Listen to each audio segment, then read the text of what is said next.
Transformers One is the biggest surprise of the year, and I am just so excited to watch it again. This is the best Transformers we've gotten in years. This is the spark that the Transformers film series needed. What I think they finally cracked what a Transformers film can really be. And Transformers One is filled with heart. It is so funny, and it is ridiculously rad. It's the best Transformers in years. What a big surprise this year, and I'm so delighted it did. Hello and welcome to the movie podcast review of Transformers One. My name is Shahbaz, and you're joining alongside my other Autobots. One of them, probably a Decepticon. You'll have to wait to the end of the review to find out which one it is. Daniel and Anthony. Daniel, how are you doing today? I'm doing well, Shahbaz. Oh, God, never mind. You're the Decepticon. I take it all back. It does sound like Soundwave. I revealed myself right away. Right away. I feel so like I'd be so like jaded if I was a Transformer, and everyone else gets to sound like they're just talking like humans, and then Soundwave is just like, I talk like this. You know, it's just like, that was the roll of the dice. That's what I got. Actually, you know what? It's pretty badass. I like it. Speaking of badasses, Anthony, how are you doing today? I'm doing well. I talk like this, my normal voice, because I don't like doing voices. I'm not a voice actor. No. There are episodes, though, where you have done a voice, and it always catches Daniel and I off guard. So yes, yeah. I have. I've done many voices. Many voices. Willingly or not, sometimes you're just like, oh. Sometimes they come out. They're just inner demons that come out, you know? Interesting. It's all your different just like personalities at play that you're just holding back constantly. It's going to be a really fun review we're going to talk about. But obviously, there's a lot about this film that, and it was a build-up as well. We were at San Diego Comic-Con. We went to Hall H. We got to see a lot of the fanfare around the Transformers franchise. The Transformers fans are unreal. Like they're diehards, and it's crazy to see how hyped they got throughout the entire panel. We also had the amazing opportunity to interview Josh Cooley, the director of the film, on the carpet, the producer of the film, Lorenzo Di Bonaventura, who we've had on the show before as well from Madam Web. Friend of the show, 100%. Friend of Lorenzo, the show, 100%. Anytime you want to come back on the show, we'd love to talk to you. We don't serve papers, Lorenzo. No, we don't at all. We don't serve papers. We serve views. We serve the views, and we serve the reviews, and a good time only. That's it. I don't like any of these things. But we also had Bryan Tyree Henry on the show as well. We got to chat with him on the carpet. And of course, Orion Pax himself, Chris Hemsworth, who at one point, I think Anthony almost tried to fight because Anthony's like, I think I can take this guy on. I think I could beat him up. Is that true, Anthony? You see these actors on the big screen, right? And you always wonder, like, how big are they? So yeah, when they're in your face, you kind of size them up a bit. Chris Hemsworth is a big dude. He's a very tall man. I feel like he could fight robots in real life. Like, I feel like he doesn't even need to be. He could rip our spines out. Yeah. Like if I was picking movie stars to have on my team for a fight, to preserve humanity, Chris Hemsworth would be one of them because he has the height and he has the muscle. When we saw him, it literally felt like that scene in Infinity War when the Guardians find him and they're just like, oh my God, like this man is a specimen. Like he is just like, wow, he was looking at Shay like, what is this trash that I'm talking to right now? Oh, not but like, like this demeanor because he was One second. Hold on a second. He was so he's smiling in the pictures. So he gave you like a little bit like, I'm so much greater than you. You have no idea what it's like to be me. Vibe at all. I will crush you now, little brown boy. I can crush you if I wanted to, but I won't. These poor kids are like, when are they going to get to Transformers? Eventually. But we do want to give a huge thank you to our friends over at Paramount Pictures for inviting us to come watch this movie and also inviting us to do those interviews at San Diego Comic-Con. And I'm sure if we haven't already, there might be more interviews coming out about this film as well. Who knows? Who knows? Time travel. stay tuned. There may be some more things popping up, but we will package all of those interviews for you in an episode, so you will be able to listen to them and then obviously see them on all of our socials. So don't worry, you'll be able to catch all of those. Exactly. Now, Transformers One will be out in theaters September 20th by Paramount Pictures.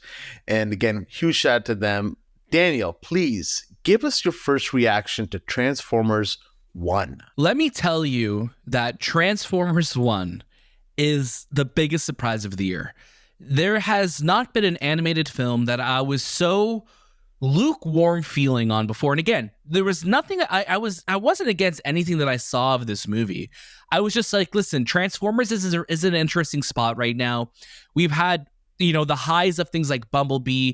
I think that first Transformers film for me back in 2007 really is the peak of my love of this series. I didn't really grow up watching the animated series or the animated movies as much. That 2007 film was really my big entry into Transformers, where I really started to, look into the lore and, really count down to when the next movie was going to come out. And, we haven't seen Transformers animated on the big screen in a while. So to have a fully CG animated film look the way this does, to have a director who has like 20 years of Pixar experience coming in with Josh Cooley, I've absolutely loved every moment of this movie, and I am so happy that it is, getting the reception that it is, because it's so dang good. It's so emotionally deep. It's filled with such richly written characters that you just can't help but cheer for. And I think it all comes down to making this a story about, the people, the characters. You're focusing on what makes these characters great. We know Megatron, we know Optimus Prime, and seeing them at their peaks in the films where they just feel a little bit more just like caricatures of like, I'm Optimus Prime, and it's just like that's him, his personality and his character. It's not that it's shallow, it's just like we're getting the fully formed version of him. So to have a character to have an actor like Chris Hemsworth come in and give like it's Orion Pax, to give Orion Pax, this humanity, this layer of personality of this is somebody who has hopes and dreams and wants to be more. You can't help but fall in love with a movie like that. And I think my biggest, going into this movie, I was like, okay, the animation style is really interesting. But then you see it on the big screen and you're like, oh my God, this looks incredible. And there's some shots in this movie. It works. It does work. You know what it is? It reminds me a little bit about like Age of Ultron, with like Ultron has teeth. Yes. And like you're like, oh, it's like you're a robot, but you're a little more humanoid. And then like as the film is going on and as you see in the trailers, as like you start to see things like transform and become different, you're like, oh, okay, they're starting to look a little bit more like what you're used to. But also this is something different. This is not, just the cut template Transformers that we've gone before. This is going for something really different, and it's so funny.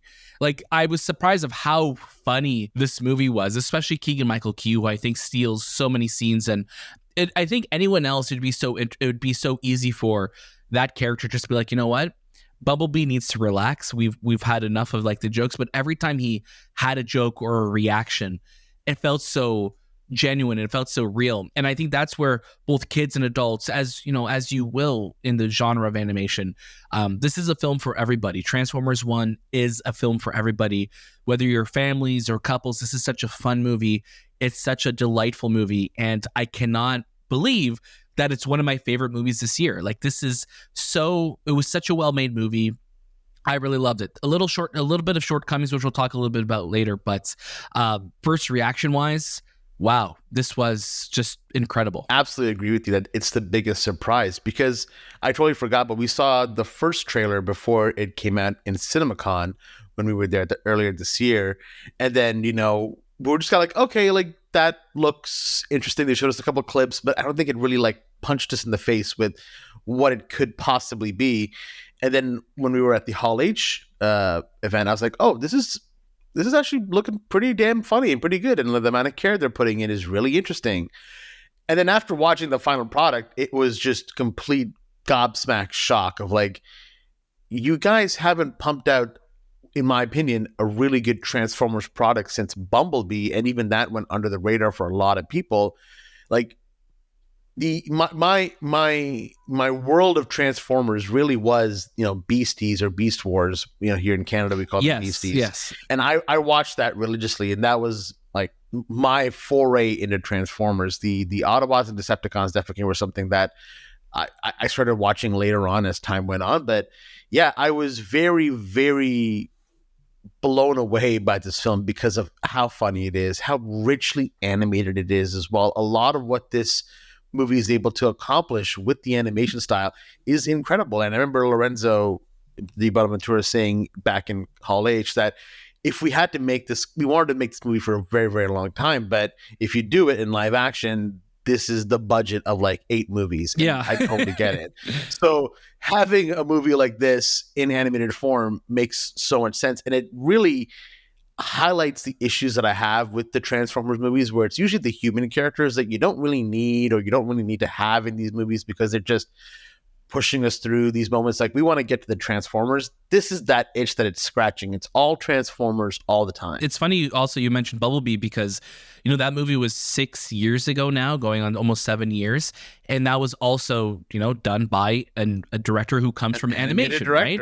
And as you mentioned, Lorenzo Di Bonaventura, like in our interview afterwards, he was even saying that, like, when I was asking him, like, like, what's next for Transformers and G.I. Joe in live action, and he's like, honestly, we've created a problem for ourselves because we made a movie like this where it's so focused on, these characters and getting to know them, and we don't really know how to approach what that's going to look like in live action, right? So just it's really interesting that now even the team who's working on Transformers is thinking about how can we now adjust and how can we pivot to make what our live action films are going to be look more like Transformers One. Because before Bumblebee, it was like The Last Night, it was Age of Extinction, it was a lot of just noise in that, where there's cool moments in those movies, but you also get moments where it's like The Pill, you know what I mean? So it's like you got to see where this franchise is going to go, and I think this is a step in.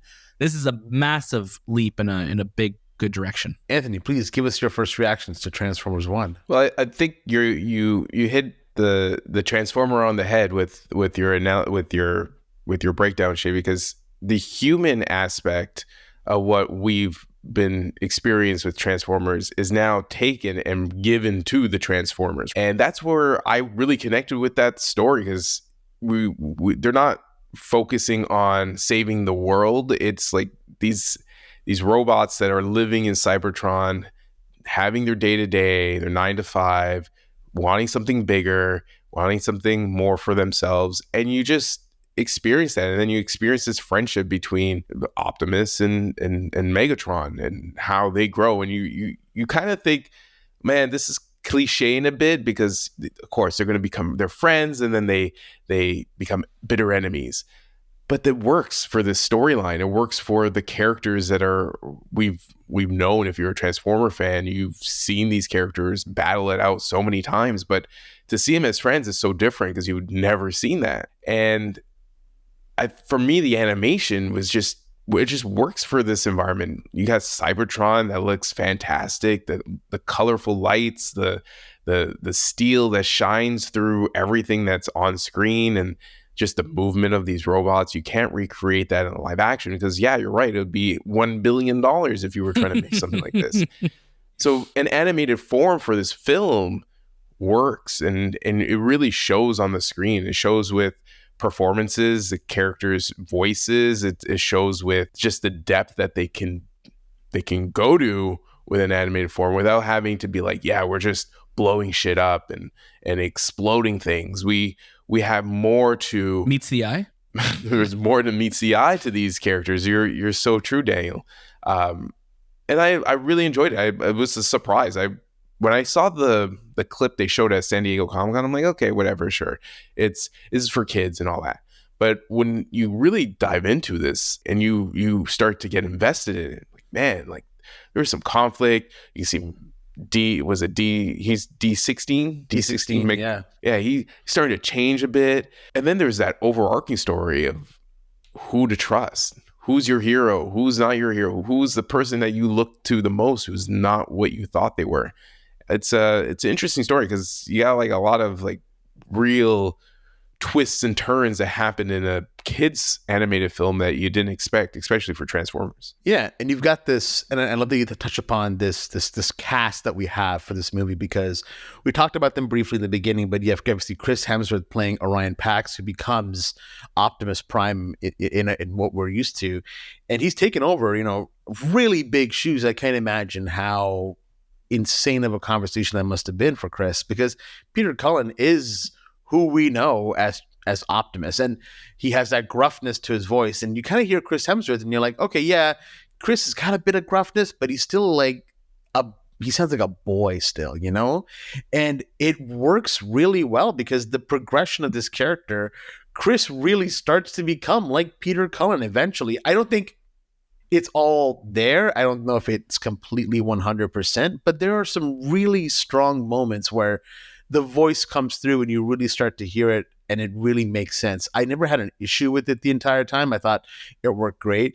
I do think that Bryan Tyree Henry is phenomenal as Megatron. I think he really nailed the character from emotions to voice to everything about it. And you have other phenomenal characters too. I think Jon Hamm is so good as Sentinel Prime. He's so cocky. He's kind of a prick, but you kind of love him still a little bit. You trust him. And Laurence Fishburne, who's also fantastic, and Steve Buscemi. I think my only, and obviously Keegan-Michael Key, I think my only, I don't know if it was a complaint or a gripe, whatever, but I felt like Scarlett Johansson's Alita 1 character wasn't given a lot to do with this movie, and she's there for a lot of great moments, and she's there to really kind of keep these characters in check. But I think her character might just be a bit of a weak spot in the film, because I think there's potential there, but not a lot came out from it. I think a big thing with her character is obviously you want to have like a woman character in this, obviously, to be represented part of the team, but always right. But you also, when you have her there, it feels like, okay, she was kind of regulated to being like, oh, she's the boss, and then she kind of, she gets, Optimus and Megatron get her in trouble for something, and then she gets in trouble. So it's like you've seen like these type of archetypes in these scenarios before in different films, and then they team up. It's almost like I wish that she was a little bit more integral to the plot, because like my biggest issue with this film is like it's the strongest point of the film, but it also is like, oh, this could have been a little bit, I think, deeper, was how like I think fast Megatron will turn to the darker side in this, right? And that's not a spoiler. We know what Megatron, we know his path. What? But they're best friends, and I was seeing this movie that actually made me choke up towards the end, and I was like, damn it, brilliantly placed, brilliant scene. But it's just like one of those things where it's like, man, like he seems like he was just like always teetering. As soon as they get their upgrades, like, I'm angry, and I'm like, and I get being angry about feeling betrayed and things like that. But I wish there was a little bit more time spent on, Megatron to develop just a smidge more before it seemed like, oh man, this dude is like swinging hard the other way already now. But Bryan Tyree Henry is like he gives the best performance in the film, I think. His turn is a very powerful turn, but it's not as earned, because you still are understanding like why would you go to that extreme to get your message across, when you just, I feel like just talking it out, because the relationship between always the Optimus and Megatron just seems so natural, and then it comes to the point where, no, I'm a bad guy now, and it's just like, yeah, you haven't earned that yet, Megatron. Either he must have experienced something, or something happened to him, or happened to family. I don't know if these guys have family.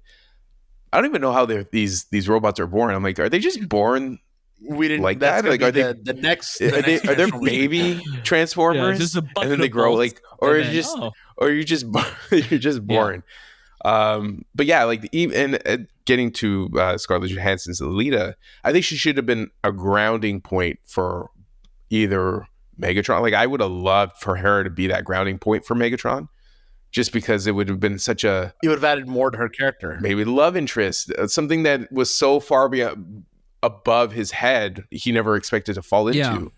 and she watches him turn to the dark side, and it's like, okay, now we're getting into Anakin and Padme. Yeah, it feels like there was maybe like one deleted scene that would have made that transition to the dark side feel a lot more smoother. I think literally just one scene. Yeah, a scene, or and even for Alita too. Because like, I don't know if I'd want to see them as like, like I don't like. I think one of the big things that movies is like, oh, like this person turned evil because someone didn't love them or something like that. And like, I'm glad it didn't go down. I'm glad it didn't go down that road. It's like, oh, she loves Optimus, she doesn't love Megatron, and now Megatron's evil forever. It's like, no, thank God. That turns a lot of men.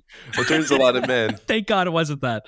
But but that's the thing. It's like this whole review, we've been talking for 25 minutes. I'm like, man, I'm forgetting that these characters are like robots. You know what I mean? Like it wasn't until you forget that we're like, well, how are they born? I'm like, well, they're they're not born like that, because how are they born? They feel so human and they feel so real. And this is the first Transformers film that I felt like this the entire movie, where Bumblebee, that opening sequence in Bumblebee on Cybertron and everything's amazing, but Bumblebee feels like Iron Giant type thing, where it's like, oh, like we're feeling like he's like we're personifying him and making him feel like he's a human, where the characters in this, every character in this film feels like a person and they have hopes and dreams. And I think just seeing, Chris Hemsworth bring like this boyish charm, it reminds me a lot of how he was in that first Thor film, where you're just like, oh, this is just a guy who is trying to live a life that he wants, find the life that he wants, and have fun. And he gets in trouble along the way. And seeing that, this show also feels primed, no pun intended, for like a Nickelodeon spinoff that like next year or 2 years from now, we're like, oh, there's going to be like another prequel show, but it's going to be a show. It's not going to look as good as the movie, but we're going to have like a show that's going to, have different voice actors too, but it will be in this style. And I mean, I'm on board for that, because this film was so good. And I think I really want to see them continue on with this world, whether they call it Transformers 2, the next one, hopefully not. But I'm curious to see what they do name it. But it's do you think that they continue to be on Cybertron, or do you think they eventually also make it to animated Earth? Animated Earth, eh? I feel like what I could see happening is I think they'll do another Cybertron story, or maybe go to a different planet, and then the tease at the end of the next movie is maybe them being like, we need to go find Ladies Man, blah blah blah blah. No, I'm kidding. They won't go to Earth. They won't. I'm looking for God, they're doing that plot line again.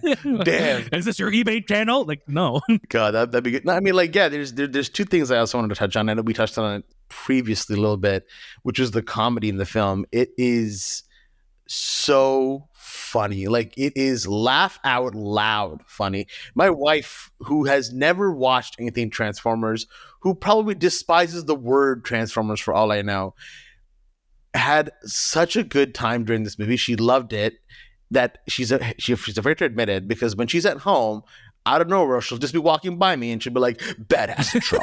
And I'm like, oh, okay. So we're doing this now.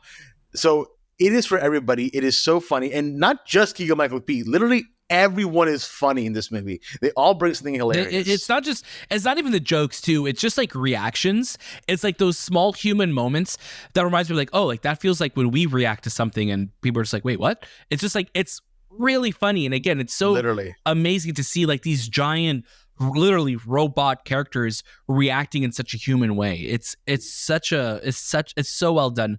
Great comedy writing. Even the timing is perfect, because you don't expect it, and then you yourself, as someone who's funny, think this would be a great joke for that, and then it hits it, and it's just like, yes. You got it. You really did. And Josh, I don't like Josh.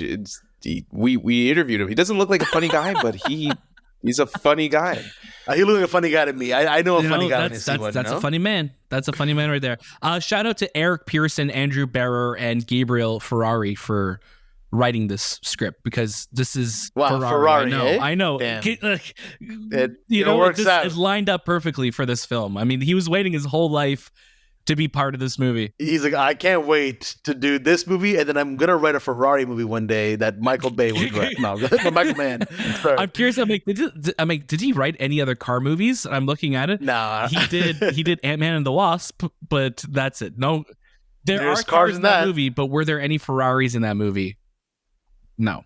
Huge also shout out to Brian Tyler, the composer for the film, because the score in this movie is banging. There are so many moments where I was like, damn, this is going so hard. I can't wait for it to Brian come out. Tyler, who's just he's always delivering. He did the Mario Brothers soundtrack last year.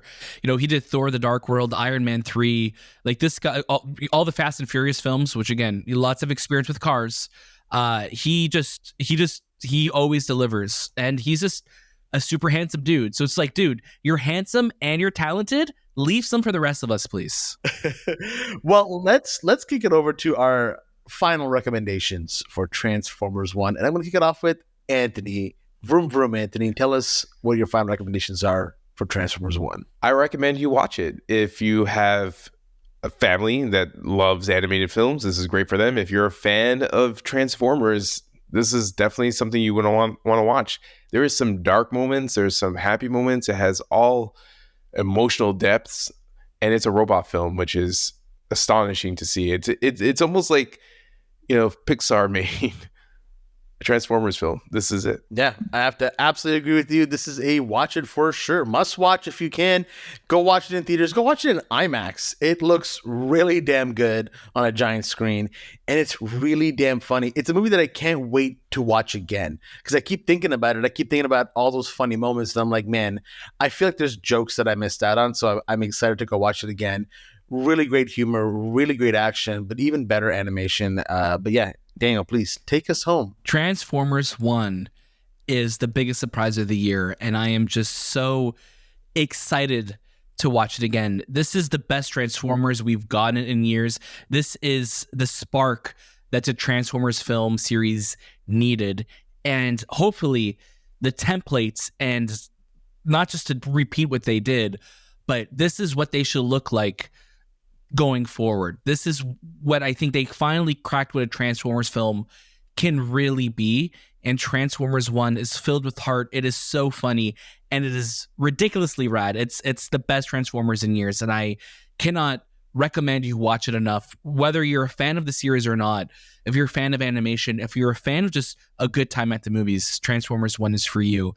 And I again, upon rewatches, I think it may go even higher for me. But what a big surprise this year, and I'm so delighted it did. Absolutely love that. Thank you again to our friends over at Paramount Pictures for inviting us to come watch this movie and for doing some really fun interviews. Of course, it is TIFF right now, or if you're listening to this a year from when we dropped it, then probably not TIFF. Well, if they're listening to it a year from now, then it's TIFF again. Well, we don't know. TIFF 2020, TIFF 25 hasn't been announced yet. Okay, you got me there. So you think next year we don't have TIFF, eh? No, I don't want to bring this now. out there. What? They destroyed TIFF. Oh my god. Yes. No. Hopefully, you go watch this movie as soon as possible.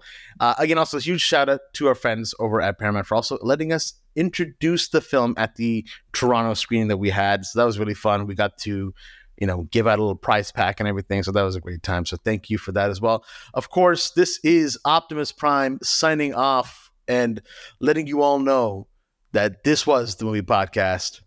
And we'll see you next.